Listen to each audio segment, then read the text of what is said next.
जब शिव पार्वती का विवाह हुआ था, जब वो गिरनार से गुजर रहे थे, तब उनका वस्त्र यहाँ के मुर्ग कुंड में गिरा था, तब से वो पवित्र हो गया। तो 15 तारीख को जो शिवरात्रि होता है, तब वहाँ पवित्र स्नान होता है और ऐसा कहा जाता है कि जो उस कुंड में स्नान करता है उसको मोक्ष की प्राप्ति होती है। તો તમે મહાશિવરાત્રી મેળામાં કેટલા ટાઈમથી આવો છો? આમ તો છેલ્લા 22 વર્ષથી હું મહાશિવરાત્રિ અને પરિક્રમા કરતી હતી, પણ 2016માં જ્યારે કિન્નર અખાડો બન્યો ત્યારથી અમે લોકો અહીંયા આવીએ છીએ.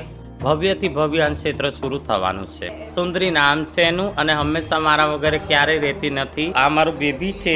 એકચ્યુઅલી હું પંજાબની યાત્રા પર ગઈ હતી ત્યારે રસ્તામાં અમે લોકો એક જગ્યા ઉભા રહ્યા હતા, ત્યારે એક વાનર માતા એનું મૃત્યુ થઈ ગયું. તો આ એને ચોટેલી હતી, તો અમે લોકોએ ત્યાં આગળ સમાધિ કરી, પછી એની માતાને સમાધિ આપી અને એ જ સમયે આ મને એક માતાની જેમ ચોંટી ગયું.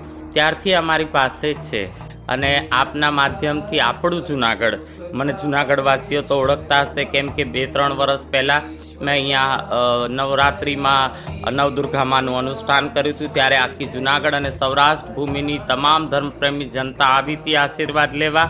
અને મારા હજી પણ આશીર્વાદ છે કે આવનારા સમયમાં આપણું જુનાગઢ અને સૌરાષ્ટ્રની ધરાની તમામ ધર્મપ્રેમી જનતા હંમેશા ખુશ રહે. હજારો પબ્લિક અલગ અલગ સ્ટેટમાંથી અહીંયા આવશે અને આ પર્વની બહુ જ મજા માણશે. सबसे पहले तो जय श्री महाकाल, ओम नमो नारायण। मैं माता सती नंदगिरी उज्जैन महामंडलेश्वर अंतर्राष्ट्रीय किन्नर अखाड़ा से, हमारा अखाड़ा और हम सालों से आ रहे हैं।